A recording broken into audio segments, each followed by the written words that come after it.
Welcome back to the Football Fan Fanatics Podcast. In this episode, Nadine and I will be talking all things World Cup. We'll be focusing particularly on England's opening game against Croatia on Wednesday at 9 p.m. and their chances of getting a second star on their shirt, as well as the bizarre opening encounter between Mexico and South Africa, and a lot more games to come. Nadine, welcome again. Are you starting to feel that cup fever yet? Yes, I think, James, hello there. Lovely to see you again. My cup fever is definitely starting to build now. It did take a while though. I mean, before the opening match, in the days building up and the weeks beforehand, I've been really sort of sidetracked by issues off the pitch, which certainly didn't feel in the spirit of the game, in the spirit of the World Cup. And I started to wonder, do the US really deserve to be co-hosts of this game? This is about you being hosts of the world, not imposing your country's rules and regulations on everybody else. So I was really shocked that the Somali referee, Omar Artam, was not allowed into the US because of his alleged association with suspected members of terror organisations. That was according to a source from the President Donald Trump's administration. But he's one of the best refs in the world, isn't he? So I'm pleased to see that Artan is actually being given the officiation job for the UEFA Super Cup final in August, and that's going to be a cracker against Aston Villa versus PSG, day after my birthday, hint hint. Iran also were forced to switch their base location from Arizona in the States to Mexico, and I heard reports that Iranian fans have had their tickets revoked, members of their delegation refused visas. We can understand the backdrop to that, but again, this is the World Cup. And on top of that, you had a striker from Iraq, Ayman Hussein, being questioned for several hours at a Chicago airport, but at least he was allowed in to the country. But that must have been really harrowing for him, wondering whether he'd get through immigration or not. But seeing the passion in the fans in Mexico for the opening game, I mean, James, that really switched on my cup fever. So let's hope the football does the talking now.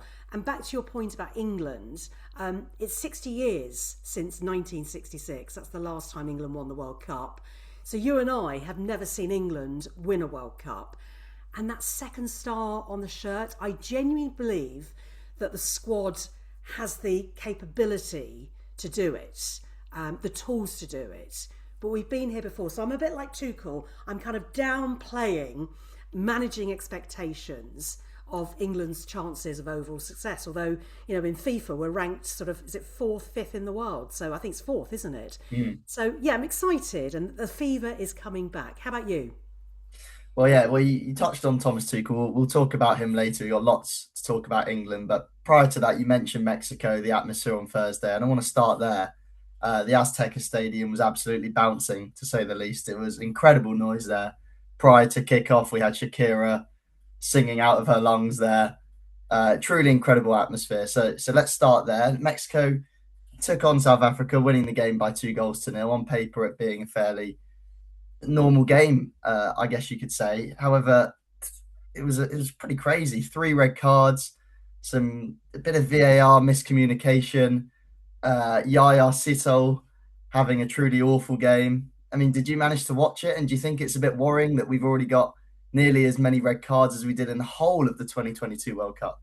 Yeah, it was quite shocking, isn't it? And yes, I watched the game, but on catch up because, James, I know you were coming back from Nottingham, but I'd stupidly booked cinema tickets a couple of weeks ago to see You, Me and Tuscany on the same night, the same time. Although that's a really heartwarming film, so I had a really good evening, so I watched it on catch up. And the 2022 World Cup in Qatar saw only 4 red cards across all 64 matches, and that's when we had only 32 teams. That's enough in my book playing back then. So yeah, it's astonishing to see 3 cards in the opening game. I mean, 2 for South Africa and 1 for Morocco. I mean, it underlines how opening matches... Not Morocco, man, Mexico. Oh, sorry, Mexico. That's right. Thank you, I'm glad you're here. It underlines really how opening matches are notoriously sort of very highly stressful events. So the second red card for South Africa was, I think, a direct result of VAR intervention for a hand or arm used in an illegal manner. And I felt really sorry for Yaya. I'm not going to attempt to pronounce his surname in case I slip up. You wait your entire career for that moment to play on the biggest stage in football. And then within 9 minutes of kickoff, it's already unravelling. I mean, the dream becomes a nightmare. A defensive error on Yaya's part, and then he's sent off in the second half. So I think South Africa were chasing the game against a Mexican side, not Moroccan, that had the fans really behind them, bringing the party to the occasion, urging them on. So South Africa, ranked 60th, was simply in a different league to Mexico, who I think are ranked 14th. So Mexico, I don't know if you agree, look comfortable, they look controlled, and never really threatened throughout. And that was the earliest opening goal of any World Cup since 2006, when Philipp Lahm, I think that's how you pronounce his surname. Yes, correct. Put Germany ahead against Costa Rica after just 6 minutes. So not quite in that category, but not far off. Absolutely. And you spoke about the atmosphere again. There was partying going on in Mexico City after, not just with Mexico fans, but with South Korean fans as well. They were all celebrating together. Obviously, South Korea won their game 2-1 as well against Czechia. So, yeah, incredible atmosphere. And for England fans, that could be an issue potentially, because people start to look ahead to the knockout stages, And if England and Mexico do top their groups, which is highly possible, depending on how England do, of course, then there is a real opportunity for them to meet each other in the last 16. And that would be in Mexico City, where they've just played, and obviously really tough conditions. Got the crowd obviously on their side. Could that be a real banana skin for England, Mum? Oh, I do like that phrase. Yes, it's a real talking point already, isn't it? We haven't even started our first match yet. Yeah, potential round of 16 clash against Mexico, I think, could be, in your words, a classic banana skin fixture for England. The risk of early elimination is a real threat. Although for me, it's one game at a time. If that's something I've learned over the years, just focus on one game at a time rather than looking too far ahead. But you asked the question, and if Mexico did take on England in that round of 16, then I think there's a few factors at play that could work against England. You've got the altitude factor. Playing the Azteca in Mexico means you've got an altitude, if I remember my geography lessons, of over 2,000 metres. And if you like your measurements in old money in feet, then, that's 7,000 feet. So in other words, it's high up. And while, professional footballers, particularly in the last 10, 20 years, are athletes in their own right, much fitter than you and I, well, certainly me. That being said, that thin air can significantly impact their stamina, their physical performance and their recovery. And the second sort of factor is the technical threat. So Mexico is a tough, tournament-savvy side in their own backyard.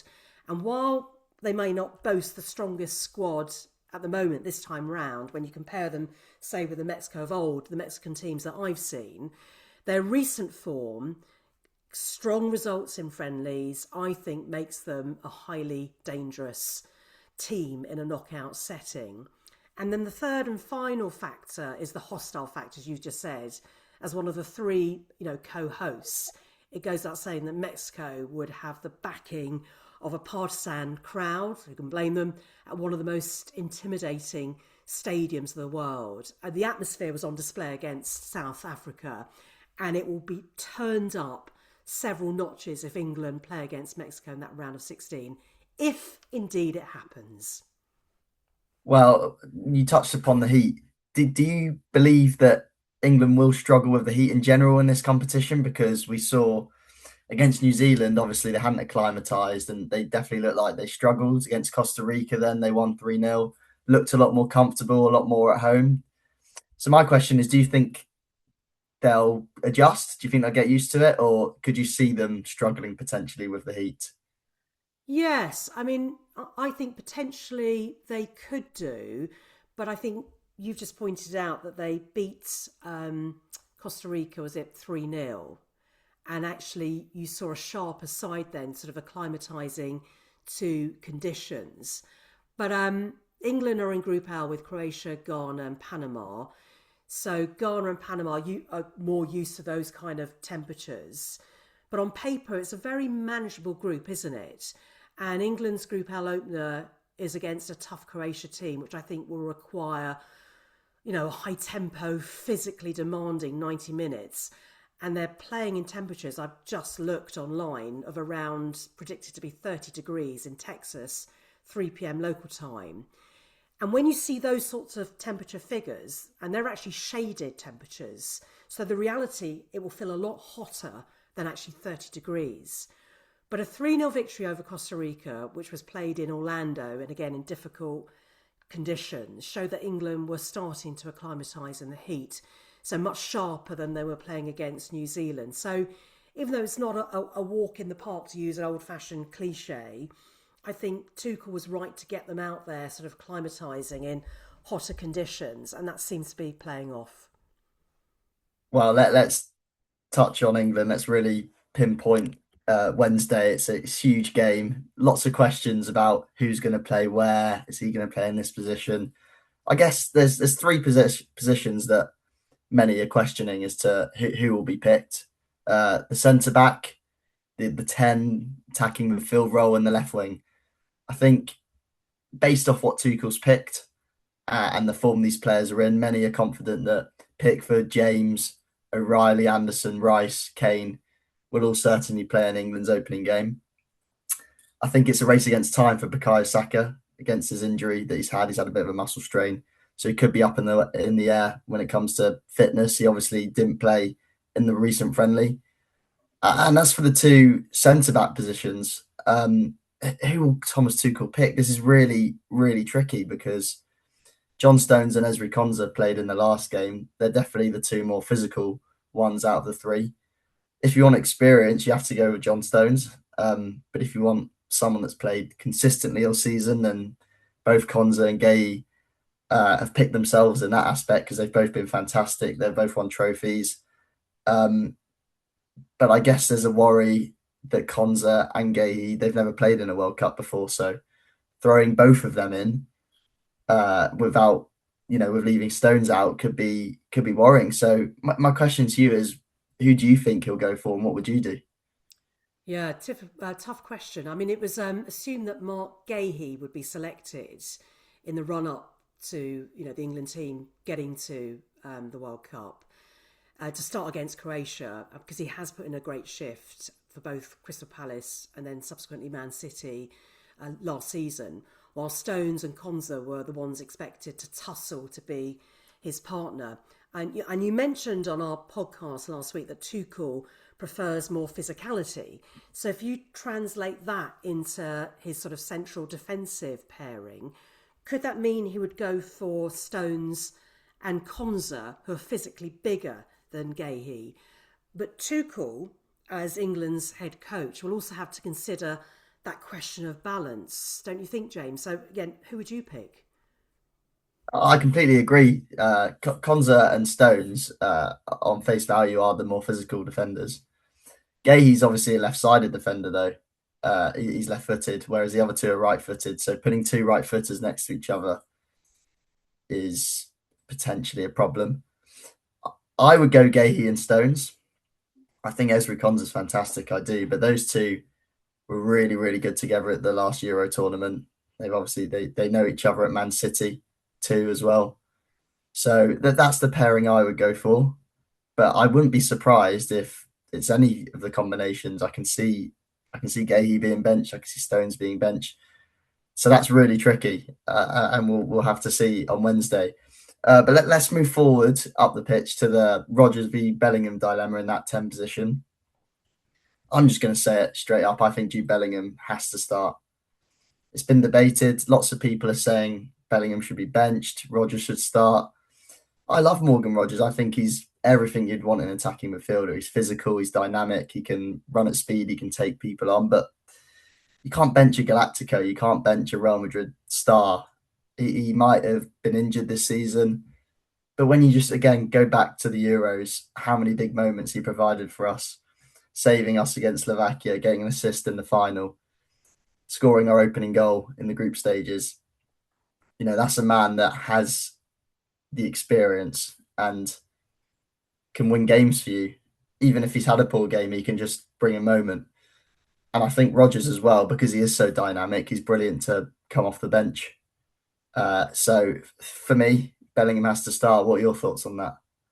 Yeah, interesting, isn't it? That attacking sort of midfield position. I mean, it's great to have a rich choice in many ways, isn't it? But is there too much choice? You may need that choice if we suffer from injuries. Hopefully, we won't. But Morgan Rogers has had an outstanding season for Aston Villa. I've got a couple of friends who are season ticket holders, and they, sort of marvel in kind of the season that he's had. But I have to agree with you. I would go for Jude Bellingham. You just have to look at his playing history. So starting with him against Croatia, I think is a wise decision. And if you need a substitute to make impact, then Rodgers is your man. Although, I wouldn't rule out James actually both of them starting. How about that? If that was the case, I think that would be an amazing setup. I mean, they both grew up together in the West Midlands. Morgan Rogers is still young at 23. Jude Bellingham, I think, is 22, isn't he?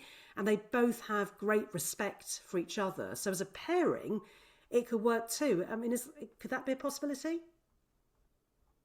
In terms of in midfield, I can't see them both starting. I think there is an argument you could say Rodgers could play on the left in games where it might be a bit tighter. So down the line, that is a possibility. I think in the opening stages, Tuchel will go for Anderson and Rice for sure. As a two, they've both been exceptional. And then it's a question of who starts ahead of them. And I think he'll go for more of an out left winger. But I could certainly see Rodgers coming on and Bellingham staying on too and mixing it up a little, putting Rodgers on the left or those two interchanging for sure. They know each other really well. Why wouldn't you give that a go? And speaking about the left, there is also a debate on who starts there. I thought Anthony Gordon made a fantastic account of himself against Costa Rica. He clearly looked like he was out of practice in the New Zealand game. So people were questioning him for good reason. But against Costa Rica, he was taking players on. He's winning free kicks. He scored his own penalty, created chances, got an assist. He looked really dynamic. And that's what England fans want to see. They want to see their wingers taking players on because I think we've been crying out for that for years, for attacking players to do something, to not make the pass backwards or cut inside, but to take players on. And then there's like Marcus Rashford. He's had a good season for Barcelona. And when he's on form, he can be absolutely devastating. He's got a great free kick in him. He can smash it in from 25 yards whenever he wants to. So for me, this is actually the trickiest one to call. I just have a strange feeling that Tuchel will go for Anthony Gordon. I just think at Newcastle, he's proven himself as a really great presser, something that Thomas Tuchel loved when he was managing Chelsea, particularly in that 2021 Champions League winning season with the likes of Mount, Havertz, who were not necessarily the most talented players or, nicest to watch on the eye, but they did their part for the team. They played for the badge. They worked their socks off. I just think that might be the edge that Anthony Gordon has, but it is a toss-up. What is your opinion on this matter? Well, I think you have to analyse what Tuchel has done in the past with his previous teams to give us some sort of indication as to what his thought process might be. Obviously, I'm not a mind reader, but typically he does tend to lean towards someone with Gordon's defensive capabilities. But you have to think about it that when it comes down to Tuchel, does he want relentless pressing or does he want the kind of game-changing, explosive attacking flair that Marcus Rashford could provide? So that's what I think he needs to sort of weigh up. And it sounds as though you think he'll go more for that relentless pressing. Yes, I think something Man United fans did get a bit tired of with Marcus Rashford was his lack of desire off the ball, his lack of pressing, his lack of commitment. And Tuchel, I can promise you now, he really values that. So for me, I do see Anthony Gordon starting, but I can also see Rashford starting. But Gordon for me has that edge. Now, I want us to go for some score predictions, Mum, just to mix it up for a few games. Firstly, let's go for England against Croatia. You give me your prediction, please. Okay, well, memories of 2018 in Russia still linger. and I know you watched all of the World Cup as well, but I know you weren't out there, but you watched it from home.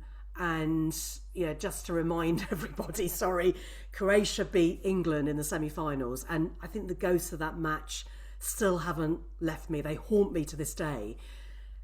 England and Croatia are two of the favourites for their group. I'm not really a fan of doing score predictions, but you've asked, and it would be polite not to answer. Both teams have experienced tournament squads. Both teams have really experienced tournament squads with disciplined defences.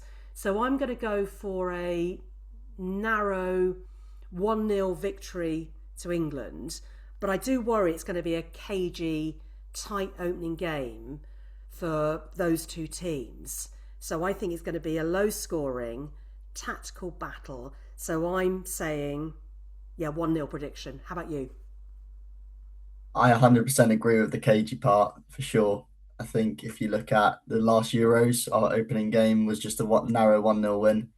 In the 2018 World Cup that you mentioned as well, we beat Tunisia 2-1, scored a late winner, and that was really narrow, even though people expected us to get through that comfortably. So Croatia are obviously a different animal to those teams as well, in respect to them. But I'm going to go different to you, just to mix things up. I'll go 2-0. But I do agree, we'll have to grind out a result, and I can see both of those goals coming in the second half. Just maybe when we bring some different players on and Croatia get a little tired. So I'm going to say 2-0. Okay, now James, I'm only going to do one more score prediction because I don't like doing them, but I do want to talk about Brazil, Morocco, and America and Canada with you as well. So I'm only going to do one more score prediction. Okay, well let's start by talking about those games first before we do any more score predictions.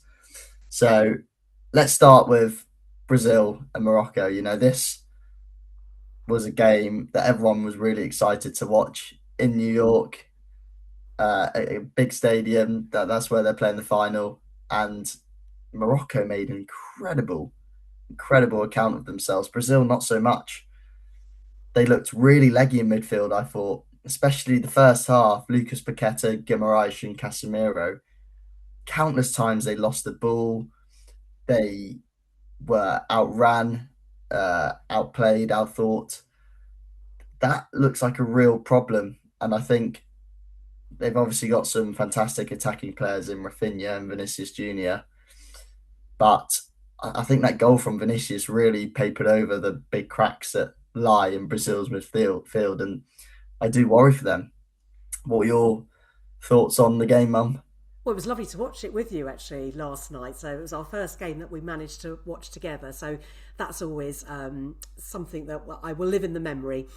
I saw actually Brazil play at the last World Cup that America had quite a few years ago, well before you were born. And it was on Independence Day. And actually Brazil beat America 1-0. And it was a different Brazilian time. You still get that party.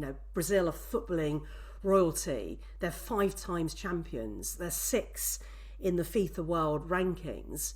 And Morocco, though, I agree. I just thought they looked amazing, particularly in the first 10 minutes. But they're just one place below, at 7th. So this is a world-class team. So people shouldn't be surprised that Morocco actually had a stunning game, particularly a stunning first half. And, I think Brazil kicked off their 2026 campaign with a really shaky start against Morocco. But somehow they went into the break at 1-1. I think a scoreline that really flattered them. Although Vinicius Junior's goal for Brazil was stunning, wasn't it? But interesting, Carlos Ancelotti, who we talked about last week on the podcast, having obviously been a manager for a little bit of time at Everton and now the manager of Brazil, I think he said at the press conference that nerves are all over the place. Now, I don't know if that's a good thing to admit to. Is that something you would want to admit as a manager? Or do you think actually he's seen it all, done it before, he's not going to batter up an eyelid, he'll just take it in his own stride? But I do worry for Brazil. I think the reason he said that is because he never wants to downplay the talent that he's got in his squad. So he's using nerves as the reason rather than his players aren't good enough or they're not ready enough. You can't question Carlo Ancelotti. He has been there. He's been at the top of the game at Real Madrid. He's left a real legacy there. So, no, I don't think you can question the manager. I just question the talent in their squad. And I think it's a dying generation, unfortunately. This will certainly be his last World Cup, and he's already likely to miss the next game as well as the one that's just gone. So, for me, with Brazil, I just think it's the talent in the squad that's lacking. But let's talk about Morocco again because, yeah, you mentioned seventh in the world. They obviously won AFCON in the end after that bizarre overruling against Senegal. They were fantastic, young, dynamic. Obviously, Hakimi leading the team as the right back for PSG. But, the goal they scored, really well worked, lovely finish. And they made a fantastic account of themselves. They went toe-to-toe with Brazil, who did have some good chances in the second half, but I'm really excited to see Morocco. And as well as that, them in their group, we have Scotland and Haiti. Obviously, history made for Scotland, their first World Cup win. What are your thoughts on that one? Well, 28 years in the waiting, no Scotland, no party. And I've just loved seeing all the build-up in Boston. Apparently it was a nightmare getting to the stadium. It was gridlock. But I'm just delighted for the Scots. And I thought what was ironic was that John McGinn, who's had a terrific domestic season and, a fabulous leader for Scotland, he scored in the 28th minute. And it's 28 years since they were last in the World Cup. So that just made me smile. I love kind of stats like that. So, yeah, good luck to Scotland, although this should have been an easy win for them. So only winning by 1-0, it goes back to what you were talking about last week on our first episode, that actually, though that temperature, that heat, you're not going to see high-scoring games, although obviously America has so far been the exception to the rule. But I was really pleased for Scotland. It's the Tartan Army are having the time of their life. And also, I think it sort of underscores the power of football and also what the FIFA World Cup is all about. Forget about the greed and the money, which some people say is the reason why you've got this expanded football with, the World Cup now going on, feels like for months and months and months. Not quite, but 6 weeks. But Scotland being there just reminded me of why I love the World Cup. Well, you mentioned it should have been a walk in the park. I think a lot of people would have agreed with you that Scotland would have won easily. Haiti actually impressed. They really did, especially in the second half. They created chances. They had more shots than Scotland did in the game, which just shows that they were definitely in the game, and only to lose 1-0. Maybe the heat did play a part for sure. But, that is the magic of the World Cup now. It's not just Scotland, but also Haiti and these other smaller teams that are coming in.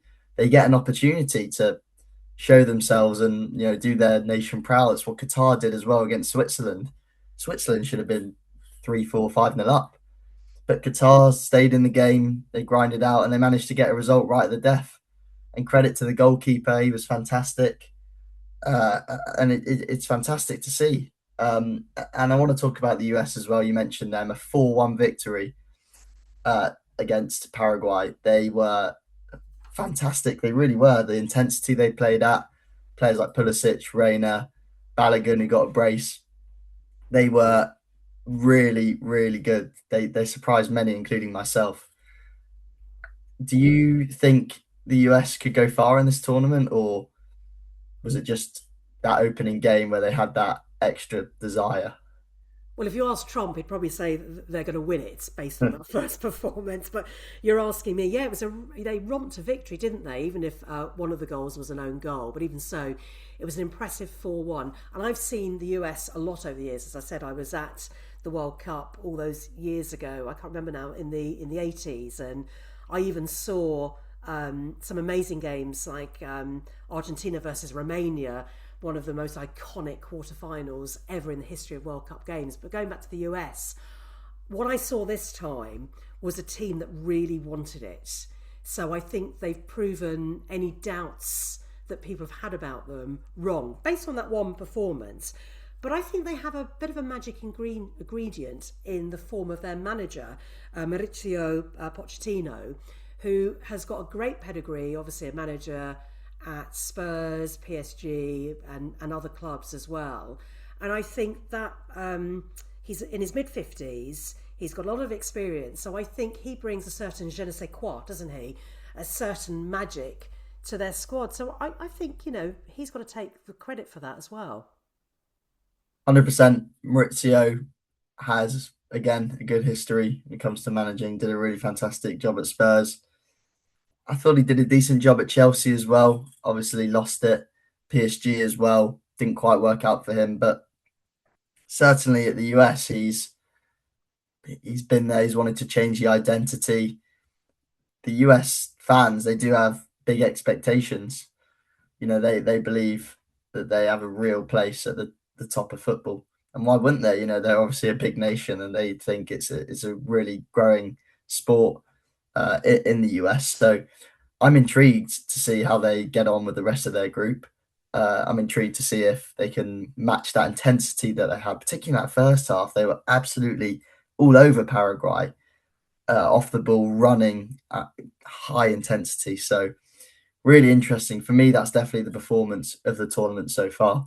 But there's also a game coming up soon between France and Senegal, which you mentioned. Again, very intriguing. Two sides, especially France, been tipped by many to win this year's World Cup. Their attacking talent does speak for itself. I can go on for hours talking about who they've got in attack. You've got Elise, Dembele, Mbappe, Doué, Barcola, Cherki. That's just 6 names. There's more as well. And Senegal as well. They've got a good side. They've got the likes of Ndiaye, Gay, Sarr, Mane, Koulibaly, experienced players that have done it in big leagues in the Premier League, in World Cups before. So do you think this will be a walk in the park for France, or will Senegal give them a tough game? Well, the last time those two sides met in the World Cup was in 2002. That was 3 years before you were born. And that World Cup was in Japan and South Korea, which your dad went to. I think he spent a month out there and he had an amazing time. And back then, looking at history, and I don't know if you remember this, obviously I know you weren't born, but whether you've done your homework, but Senegal pulled off one of the tournament's most celebrated shocks, winning 1-0.